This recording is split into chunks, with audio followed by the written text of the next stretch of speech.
अथ द्वितीयोऽध्यायः। संजय उवाच तं तथा कृपयाविष्टम् अश्रुपूर्णाकुलेक्षणम्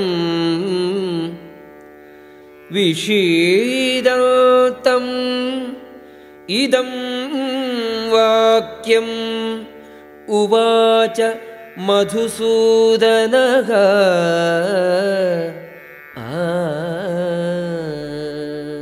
संजय ने कहा, करुणा से व्याप्त शोक युक्त अश्रुपूरित नेत्रों वाले अर्जुन को देखकर मधुसूदन कृष्ण ने ये शब्द कहे। श्री भगवानुवाच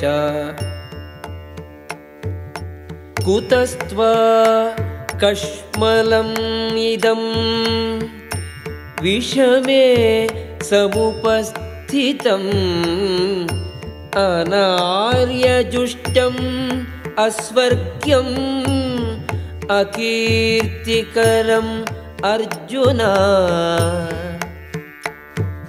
श्री भगवान ने कहा, हे अर्जुन, तुम्हारे मन में यह कल्मश आया कैसे?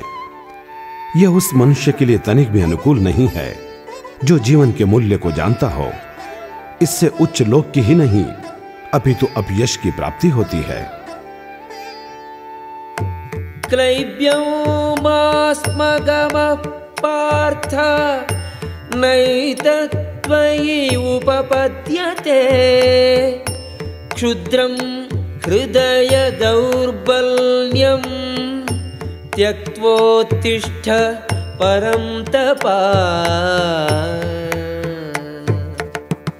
हे पृथापुत्र, इस हीन नपुंसकता को प्राप्त मत हो, यह तुम्हें शोभा नहीं देती। हे शत्रुओं के दमन करता, हृदय की क्षुद्र दुर्बलता को त्याग कर युद्ध के लिए खड़े हो। अर्जुन उवाच कथं भीष्ममहं संख्ये द्रोणं च मधुसूदन इषुभिः प्रतियोत्स्यामि पूजार्हौ अरिसूदना। अर्जुन ने कहा, हे शत्रुहंता, हे मधुसूदन, मैं युद्ध भूमि में किस तरह भीष्म तथा द्रोण जैसे पूजनीय व्यक्तियों पर उलटकर बाण चलाऊंगा। गुरून् हत्वा हि महानुभावान् श्रेयो भोक्तुं भैक्ष्यमपीह लोके हत्वार्थकामांस्तु गुरूनिहैव भुञ्जीय भोगान् रुधिरप्रदिग्धान्। ऐसे महापुरुषों को जो मेरे गुरु हैं, उन्हें मारकर जीने की अपेक्षा इस संसार में भीख मांगकर खाना अच्छा है। भले ही वे सांसारिक लाभ के इच्छुक हों, किंतु है तो गुरुजन ही। यदि उनका वध होता है तो हमारे द्वारा भोग्य प्रत्येक वस्तु उनके रक्त से सनी होगी। न चैतद्विद्मः कतरन्नो गरीयो यद्वा जयेम यदि वा नो जयेयुः यानेव हत्वा न जिजीविषामः तेव स्थिता प्रमुखे धार्तराष्ट्राः। हम ये भी नहीं जानते कि हमारे लिए क्या श्रेष्ठ है, उनको जीतना या उनके द्वारा जीते जाना। यदि हम धृतराष्ट्र के पुत्रों का वध कर देते हैं तो हमें जीवित रहने की आवश्यकता नहीं है। फिर भी वे युद्ध भूमि में हमारे समक्ष खड़े हैं। कार्पण्य दोषोपगत स्वभावः पृच्छामि त्वां धर्म सम्मूढचेताः यच्छेयस्यान्निश्चितं ब्रूहि मे शिष्यस्तेऽहं शाधि मां त्वां प्रपन्नम्। अब मैं अपनी कृपण दुर्बलता के कारण अपना कर्तव्य भूल गया हूं और सारा धैर्य खो चुका हूं।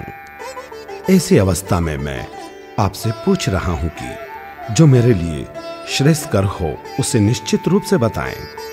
अब मैं आपका शिष्य हूं और आपका शरणागत हूं, कृपया मुझे उपदेश दें। न हि प्रपश्यामि ममापनुद्यात् यच्छोकमुच्छोषणम् इन्द्रियाणाम् अवाप्य भूमौ असपत्नं वृद्धं राज्यं सुराणामपि चाधिपत्यम्।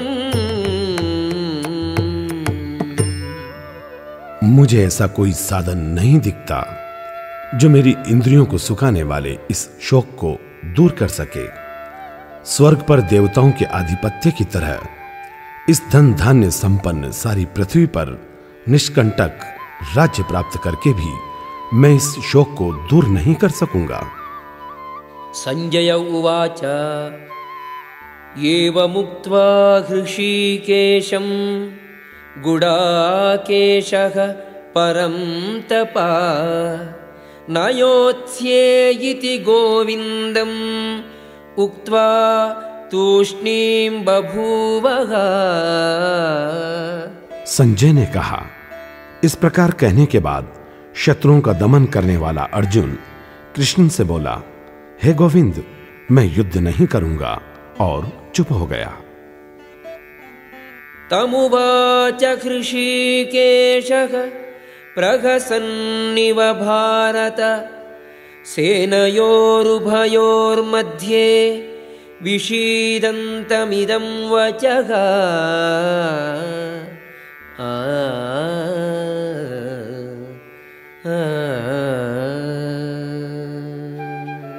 हे भरतवंशी, उस समय दोनों सेनाओं के मध्य शोकमग्न अर्जुन से कृष्ण ने मानो हंसते हुए ये शब्द कहे।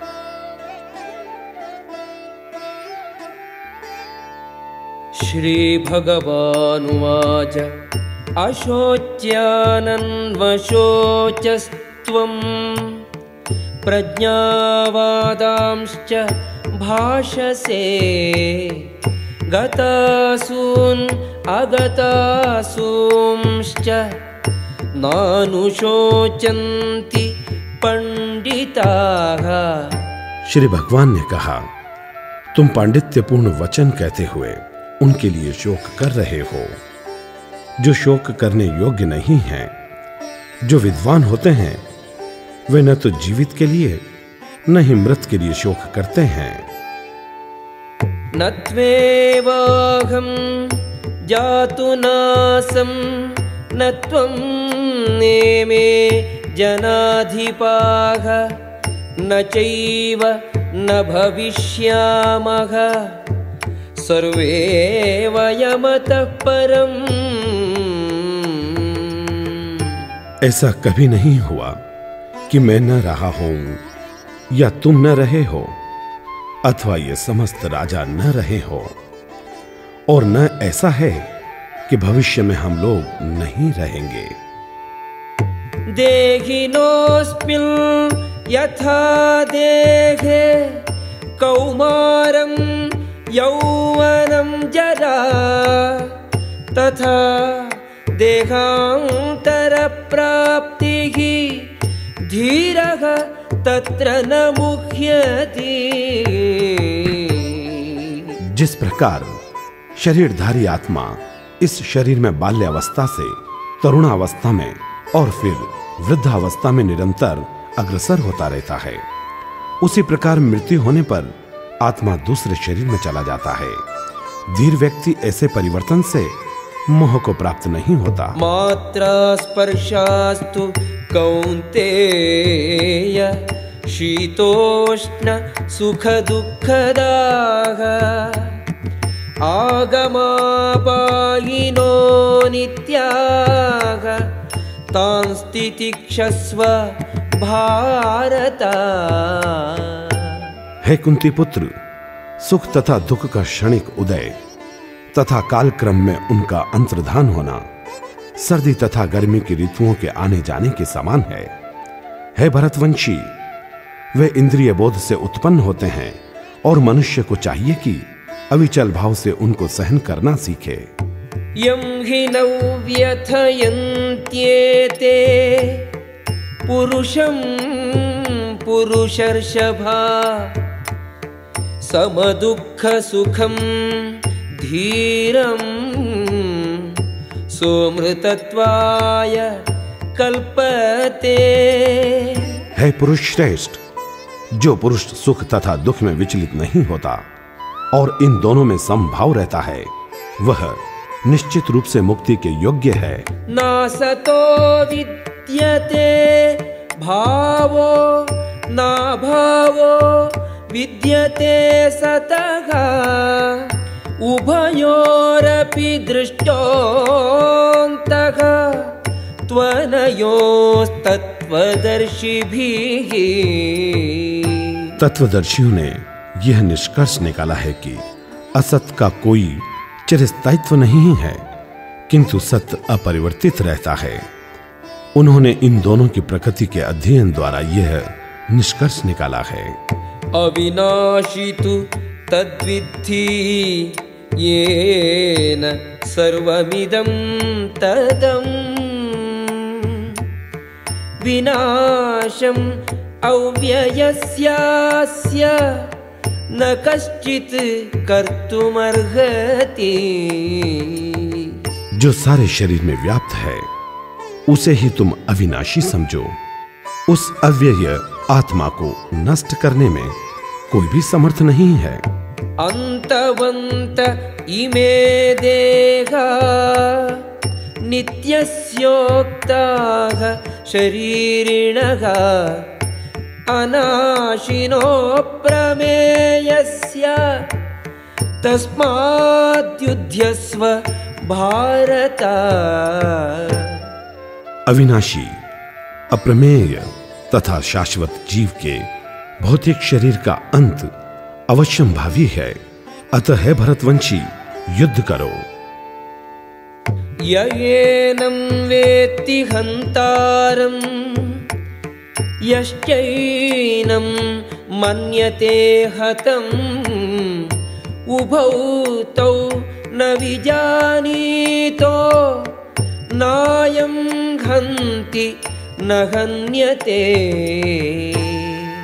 जो इस जीवात्मा को मारने वाला समझता है तथा जो इसे मरा हुआ समझता है, वे दोनों ही अज्ञानी हैं, क्योंकि आत्मा न तो मारता है और न मारा जाता है। न जायते म्रियते वा कदाचित् नायं भूत्वा भविता वा न भूयः अजो नित्यः शाश्वतोऽयं पुराणो न हन्यते हन्यमाने शरीरे।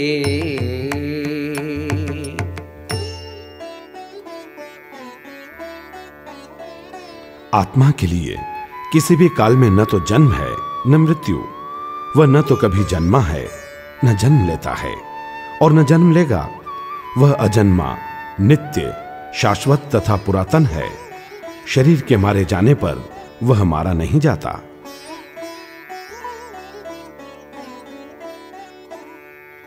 वेदाविनाशिनं नित्यं येनं अजम् अव्ययं कथं स पुरुषः पार्थ कं घातयति हन्ति कम्। हे पार्थ, जो जानता है कि आत्मा अविनाशी, अजन्मा, शाश्वत तथा अव्यय है, वह किसी को कैसे मार या मरवा सकता है।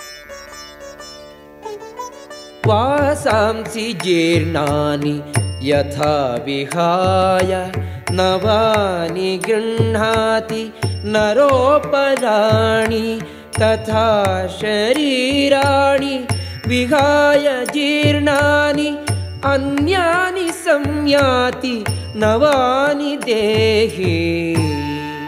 जिस प्रकार मनुष्य पुराने वस्त्रों को त्याग कर नए वस्त्र धारण करता है, उसी प्रकार आत्मा पुराने तथा व्यर्थ के शरीरों को त्याग कर नवीन भौतिक शरीर धारण करता है।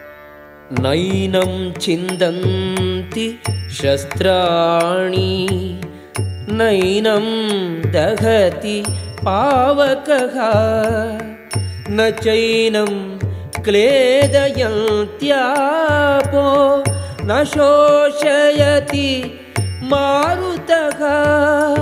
यह आत्मा न तो कभी किसी शस्त्र द्वारा खंड खंड किया जा सकता है, न अग्नि द्वारा जलाया जा सकता है, न जल द्वारा भिगोया या वायु द्वारा सुखाया जा सकता है। अच्छेद्योऽयम् अदाह्योऽयम् अक्लेद्यो शोष्य एव च नित्यः सर्वगतः स्थाणुः अचलोऽयं सनातनः।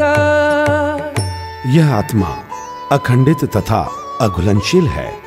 इसे न तो जलाया जा सकता है, न ही सुखाया जा सकता है। यह शाश्वत, सर्वव्यापी, अविकारी, स्थिर तथा सदैव एक सा रहने वाला है।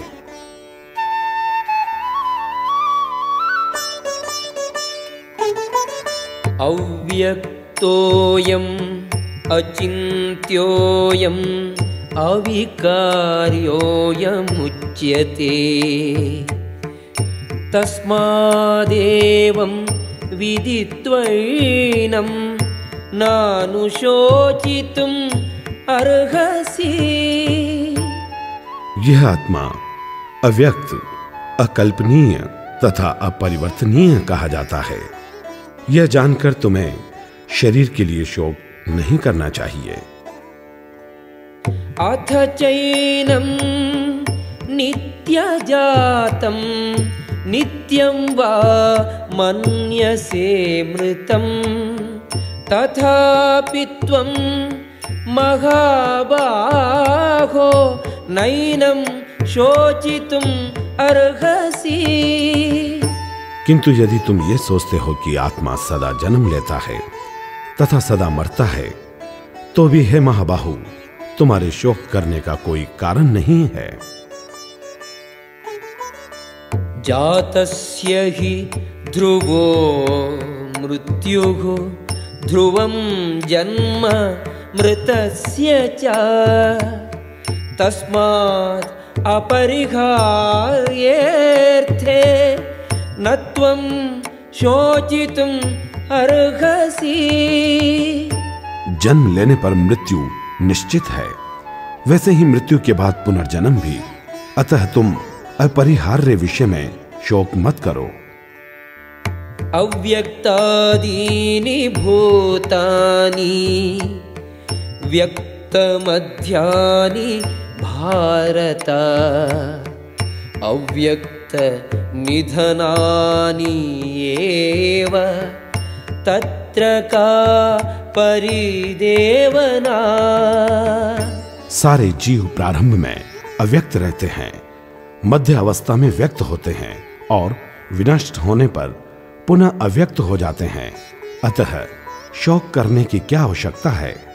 आश्चर्यवत् पश्यति कश्चिदेनम् आश्चर्यवद्वदति तथैव चान्यः आश्चर्यवच्चैनम् अन्यः शृणोति श्रुत्वाप्येनं वेद न चैव कश्चित्।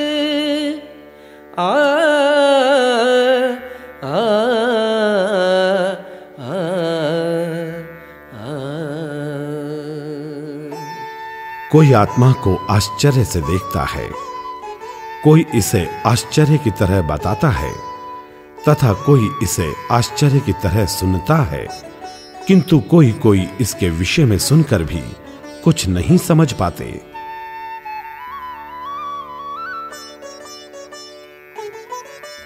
देही नित्यम् अवध्योऽयम् देहे सर्वस्य भारत तस्मात् सर्वाणि भूतानि न त्वं शोचितुम् अर्हसि। हे भरतवंशी, शरीर में रहने वाले का कभी भी वध नहीं किया जा सकता, अतः तुम्हें किसी भी जीव के लिए शोक करने की आवश्यकता नहीं है। स्वधर्ममपि चावेक्ष्य न विकम्पितुम् अर्हसि। धर्म्याद्धि युद्धात् श्रेयोऽन्यत् क्षत्रियस्य न विद्यते। क्षत्रिय होने के नाते अपने विशिष्ट धर्म का विचार करते हुए तुम्हें जानना चाहिए कि धर्म के लिए युद्ध करने से बढ़कर तुम्हारे लिए अन्य कोई कार्य नहीं है, अतः तुम्हें संकोच करने की कोई आवश्यकता नहीं है। यदृच्छया चोपपन्नम् स्वर्गद्वारम् अपावृतम् सुखिनः क्षत्रियाः पार्थ लभन्ते युद्धम् ईदृशम्। हे पार्थ, वे क्षत्रिय सुखी हैं जिन्हें ऐसे युद्ध के अवसर अपने आप प्राप्त होते हैं, जिससे उनके लिए स्वर्गलोक के द्वार खुल जाते हैं। अथ चेत्त्वमिमं धर्म्यं संग्रामं न करिष्यसि ततः स्वधर्मं कीर्तिं च हित्वा पापम् अवाप्स्यसि। किंतु यदि तुम युद्ध करने के स्वधर्म को संपन्न नहीं करते तो तुम्हें निश्चित रूप से अपने कर्तव्य की उपेक्षा करने का पाप लगेगा और तुम योद्धा के रूप में भी अपना यश खो दोगे। अकीर्तिं चापि भूतानि कथयिष्यन्ति ते व्ययाम् संभावितस्य च अकीर्तिः मरणात् अतिरिच्यते। लोग सदैव तुम्हारे अपयश का वर्णन करेंगे और सम्मानित व्यक्ति के लिए अपयश तो मृत्यु से भी बढ़कर है। भयाद्रणात् उपरतं मंस्यन्ते त्वां महारथाः येषां च त्वं बहुमतो भूत्वा यास्यसि लाघवम्। जिन जिन महान योद्धाओं ने तुम्हारे नाम तथा यश को सम्मान दिया है, वे सोचेंगे कि तुमने डर के मारे युद्ध भूमि छोड़ दी है और इस तरह वे तुम्हें तुच्छ मानेंगे। अवाच्यवादांश्च बहून् वदिष्यन्ति तवाहिताः न्यूदन्तस्तव सामर्थ्यं ततो दुःखतरं नु किम्। तुम्हारे शत्रु अनेक प्रकार के कटु शब्दों से तुम्हारा वर्णन करेंगे और तुम्हारी सामर्थ्य का उपहास करेंगे। तुम्हारे लिए इससे दुखदायी और क्या हो सकता है। हतो वा प्राप्स्यसि स्वर्गं जित्वा वा भोक्ष्यसे महीम् तस्मात् उत्तिष्ठ कौन्तेय युद्धाय कृतनिश्चयः। हे कुंती पुत्र, तुम यदि युद्ध में मारे जाओगे तो स्वर्ग प्राप्त करोगे, या यदि तुम जीत जाओगे तो पृथ्वी के साम्राज्य का भोग करोगे। अतः दृढ़ संकल्प करके खड़े हो और युद्ध करो। सुख दुःखे समे कृत्वा लाभालाभौ जयाजयौ ततो युद्धाय युज्यस्व नैवं पापम् अवाप्स्यसि। तुम सुख या दुख, हानि या लाभ, विजय या पराजय का विचार किए बिना युद्ध के लिए युद्ध करो। ऐसा करने पर तुम्हें कोई पाप नहीं लगेगा। येषा ते अभिहिता सांख्ये बुद्धिः योगे तु इमां शृणु बुद्ध्या युक्तो यया पार्थ कर्मबन्धं प्रहास्यसि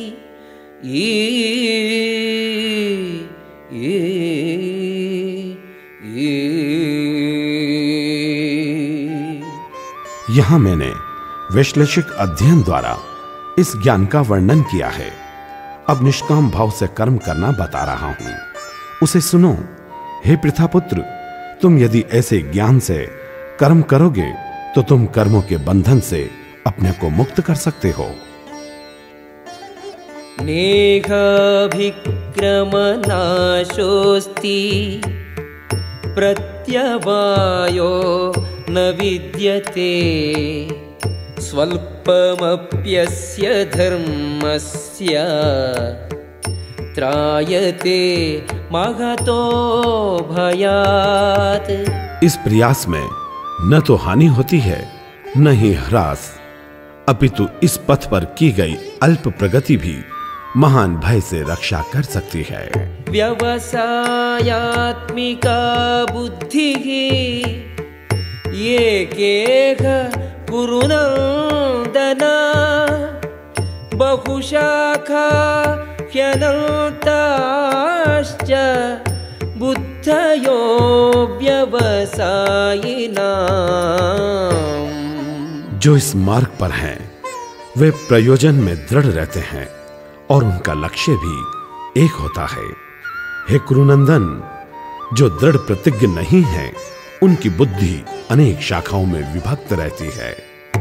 यामिमां पुष्पितां वाचं प्रवदन्ति अविपश्चितः वेदवादरताः पार्थ नान्यदस्तीति वादिनः कामात्मानः स्वर्गपराः जन्म कर्म फलप्रदां क्रिया विशेष बहुलां भोगैश्वर्य गतिं प्रति। अल्पज्ञानी मनुष्य वेदों के उन अलंकारिक शब्दों के प्रति अत्यधिक आसक्त रहते हैं जो स्वर्ग की प्राप्ति, अच्छे जन्म, शक्ति इत्यादि के लिए विविध सकाम कर्म करने की संस्तुति करते हैं। इंद्रिय तृप्ति तथा ऐश्वर्यमय जीवन की अभिलाषा के कारण वे कहते हैं कि इससे बढ़कर और कुछ नहीं है। भोगैश्वर्य प्रसक्तानां तया अपहृत चेतसां व्यवसायात्मिका बुद्धिः समाधौ न विधीयते। जो लोग इंद्रिय भोग तथा भौतिक ऐश्वर्य के प्रति आसक्त होते हैं, वे मोहग्रस्त हो जाते हैं। उनके मनों में भगवान के प्रति दृढ़ भक्ति नहीं होती। त्रैगुण्य विषया वेदाः निस्त्रैगुण्यो भवार्जुन निर्द्वन्द्वो नित्यसत्वस्थो निर्योगक्षेम आत्मवान्। वेदों में मुख्यतया प्रकृति के तीनों गुणों का वर्णन हुआ है। हे अर्जुन, इन तीनों गुणों से ऊपर उठो, समस्त द्वैतों और लाभ तथा सुरक्षा की सारी चिंताओं से मुक्त होकर आत्मपरायण बनो। यावानर्थः उदपाने सर्वतः संप्लुतोदके तावान् सर्वेषु वेदेषु ब्राह्मणस्य विजानतः। एक छोटे से कूप का सारा कार्य एक विशाल जलाशय से तुरंत पूरा हो जाता है।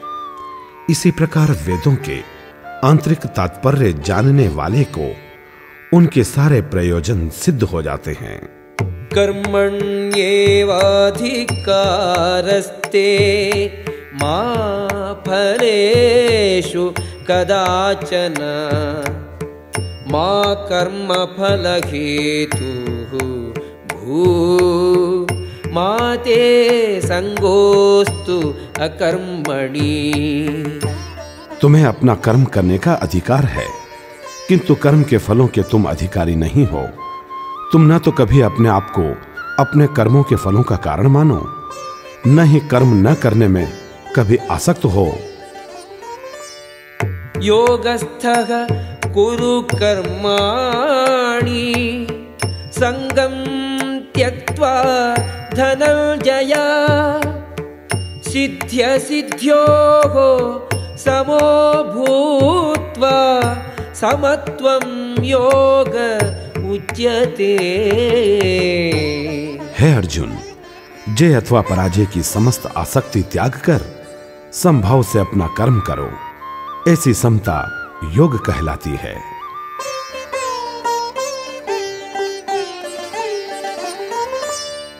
दूरेण ह्यवरं कर्म बुद्धियोगात् धनंजय बुद्धौ शरणं अन्विच्छ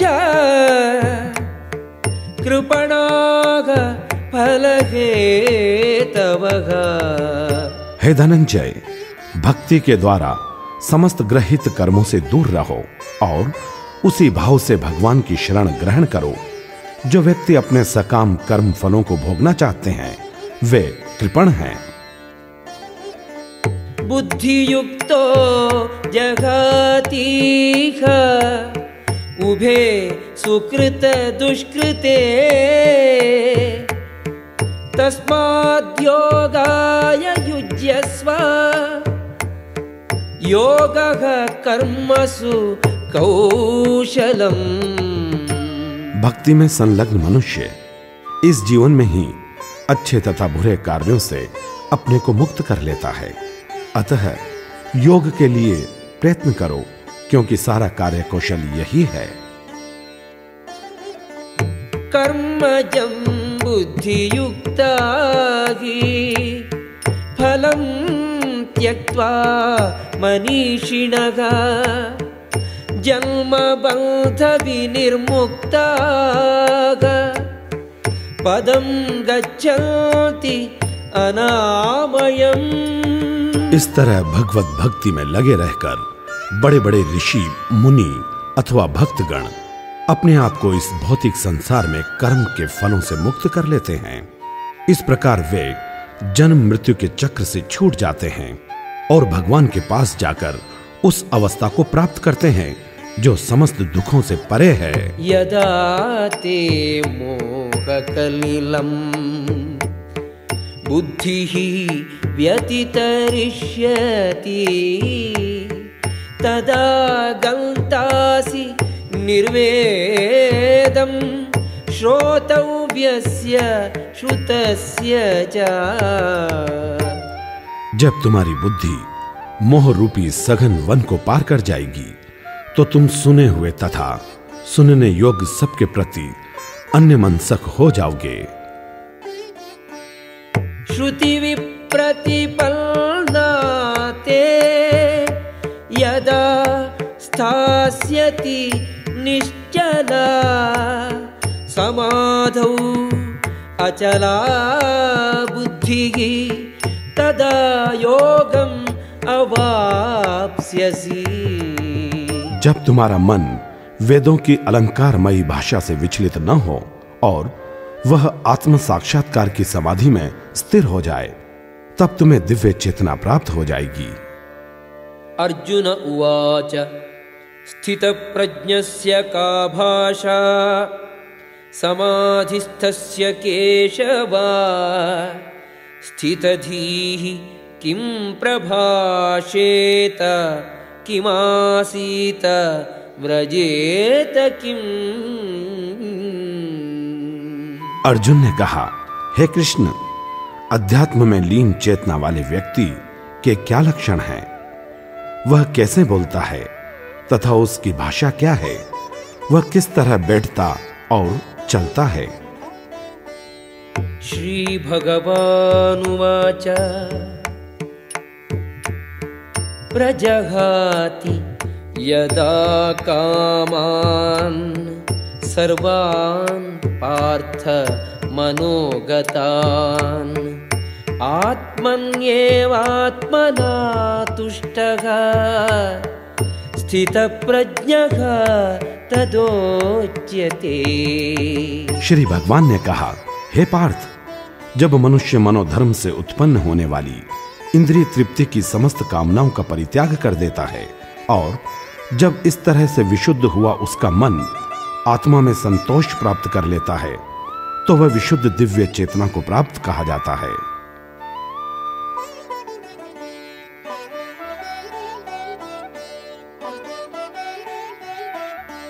दुःखेषु अनुद्विग्नमनाः सुखेषु विगतस्पृहः वीतरागभयक्रोधः स्थितधीः मुनिरुच्यते। जो त्रय तापों के होने पर भी मन में विचलित नहीं होता अथवा सुख में प्रसन्न नहीं होता और जो आसक्ति, भय तथा क्रोध से मुक्त है, वह स्थिर मन वाला मुनि कहलाता है। यः सर्वत्रानभिस्नेहः तत्तत्प्राप्य शुभाशुभम् नाभिनन्दति न द्वेष्टि तस्य प्रज्ञा प्रतिष्ठिता। इस भौतिक जगत में जो व्यक्ति न तो शुभ की प्राप्ति से हर्षित होता है और न अशुभ के प्राप्त होने पर उससे घृणा करता है, वह पूर्ण ज्ञान में स्थिर होता है। यदा संघरते चायं कूर्मोऽङ्गानीव सर्वशः इन्द्रियाणीन्द्रियार्थेभ्यः तस्य प्रज्ञा प्रतिष्ठिता। जिस प्रकार कछुआ अपने अंगों को शरीर के भीतर कर लेता है, उसी तरह जो अपनी इंद्रियों को इंद्रिय विषयों से खींच लेता है, वह पूर्ण चेतना में स्थिर होता है। विषया विनिवर्तन्ते निराहारस्य देहिनः रसवर्जं रसोऽप्यस्य परं दृष्ट्वा निवर्तते। देहधारी जीव इंद्रिय भोग से भले ही निवृत्त हो जाए, पर उसमें इंद्रिय भोगों की इच्छा बनी रहती है। लेकिन उत्तम रस के अनुभव होने से ऐसे कार्यों को बंद करने पर वह भक्ति में स्थिर हो जाता है। यततो ह्यपि कौन्तेय पुरुषस्य विपश्चितः इन्द्रियाणि प्रमाथीनि हरन्ति प्रसभं मनः। हे अर्जुन, इंद्रियां इतनी प्रबल तथा वेगवान हैं कि वे उस विवेकी पुरुष के मन को भी बलपूर्वक हर लेती हैं, जो उन्हें वश में करने का प्रयत्न करता है। तानि सर्वाणि संयम्य युक्त आसीत मत्परः वशे हि यस्येन्द्रियाणि तस्य प्रज्ञा प्रतिष्ठिता।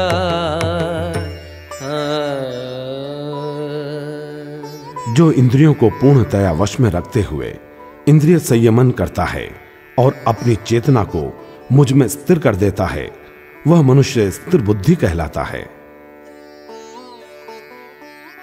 ध्यायतो विषयान् पुंसः संगस्तेषूपजायते संगात् संजायते कामः कामात् क्रोधोऽभिजायते। इंद्रिय विषयों का चिंतन करते हुए मनुष्य की उनमें आसक्ति उत्पन्न हो जाती है और ऐसी आसक्ति से काम उत्पन्न होता है और फिर काम से क्रोध प्रकट होता है। क्रोधात् भवति सम्मोहः सम्मोहात् स्मृतिविभ्रमः स्मृतिभ्रंशात् बुद्धिनाशो बुद्धिनाशात् प्रणश्यति।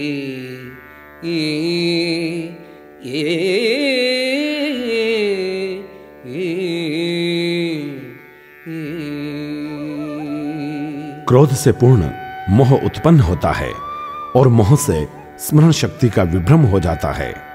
जब स्मरण शक्ति भ्रमित हो जाती है तो बुद्धि नष्ट हो जाती है और बुद्धि नष्ट होने पर मनुष्य भवकूप में पुनः गिर जाता है। रागद्वेष वियुक्तैस्तु विषयान् इन्द्रियैश्चरन् आत्मवश्यैः विधेयात्मा प्रसादम् अधिगच्छति।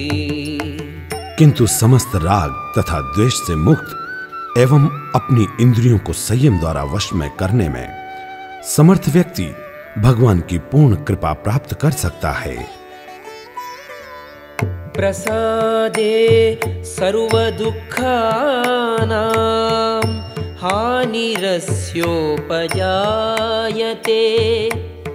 प्रसन्नचेतसो ह्याशु बुद्धिः पर्यवतिष्ठते।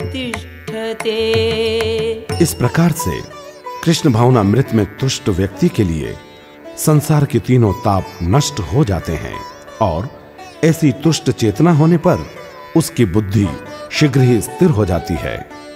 नास्ति बुद्धिः अयुक्तस्य न चायुक्तस्य भावना न चाभावयतः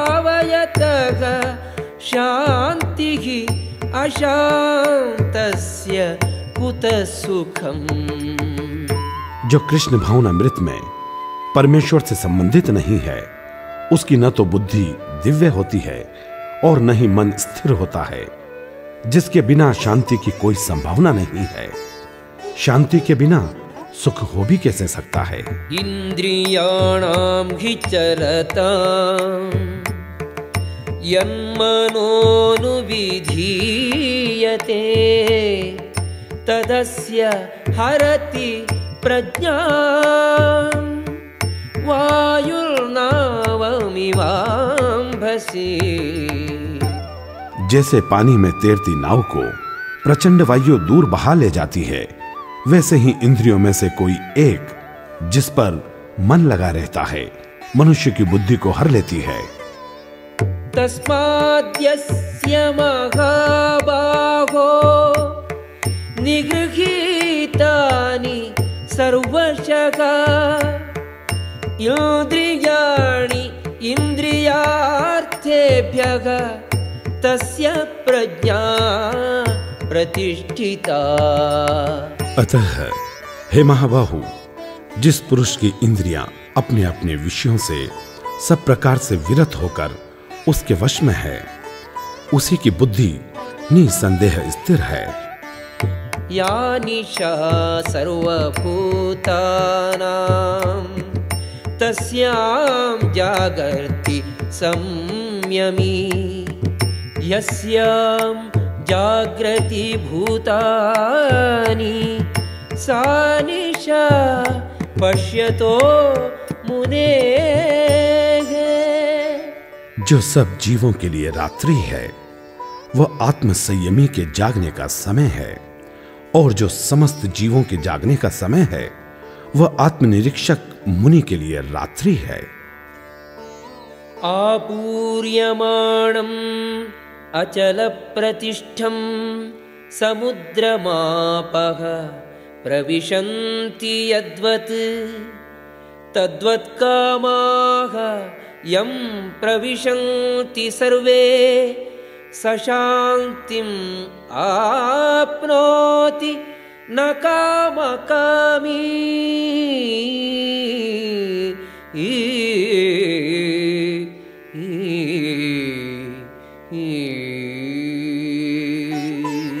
जो पुरुष समुद्र में प्रवेश करने वाली इच्छाओं के प्रवाह से विचलित नहीं होता और स्थिर रहता है, वही शांति प्राप्त करता है, वह नहीं जो इच्छाओं की पूर्ति करता हो।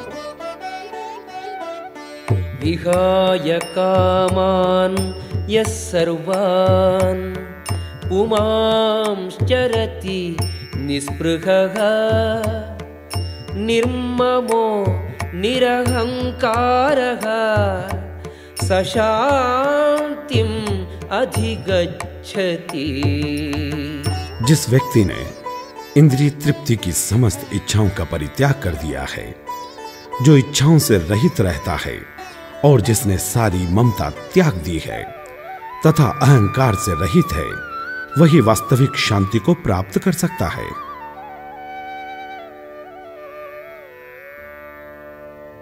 एषा ब्राह्मी स्थितिः पार्थ नैनां प्राप्य विमुह्यति स्थित्वा स्याम् अन्तकालेऽपि ब्रह्म निर्वाणं ऋच्छति।